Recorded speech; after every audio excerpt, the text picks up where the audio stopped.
আমরা এমন আনন্দ, আজকের আনন্দ মনে হচ্ছে যে আজকে চাঁদ রাত। আমার ভাইকে যখন পাবো মনে হচ্ছে যে আমাদের ঈদ আনন্দ আজকেই আমাদের। দীর্ঘ আপনার যে 3 মাস 12 দিন আমার ভাইটা নিখোঁজ অবস্থায়, আমার পরিবারে বাবা মার সাথে সংযোগ বিচ্ছিন্ন, আমরা অনেক চিন্তিত। রিজিকি মালিক আল্লাহ, কিন্তু আমি দমে যাইনি আমার ভাইয়ের জন্য। আমি ব্যারাক মাইগ্রেশন ওয়েলফেয়ার সেন্টারে আপনার যে নয়ন ভাই আছে তার মাধ্যমে, আপনার যে প্রবাসী কল্যাণের মাধ্যমে আমি চিঠি বহন করি যে আমার ভাই নিখোঁজ।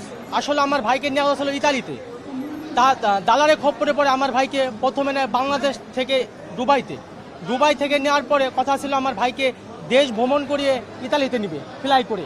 বাট আমার ভাইদের কাছে ছিল মোবাইল, তাদের সরঞ্জাম আমার ভাইদেরকে দালাল হ্যান্ড ওভার করে ফেলে। তো পরবর্তীতে আমার ভাইদেরকে নিখোঁজ হয়। আপনার যা পরে 15 দিন পরে আমার ভাই রিং দেয় একটা আনকমন নাম্বারে, যেটা আমি জানিও না নাম্বারটা, আমার ভাইয়ের নাম্বারে না।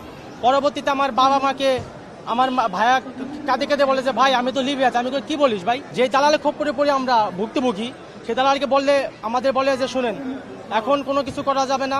আমার খালি বলতো যে তোমার ভাই এখন বিপদের মুখে, কাউকে বলা যাবে না।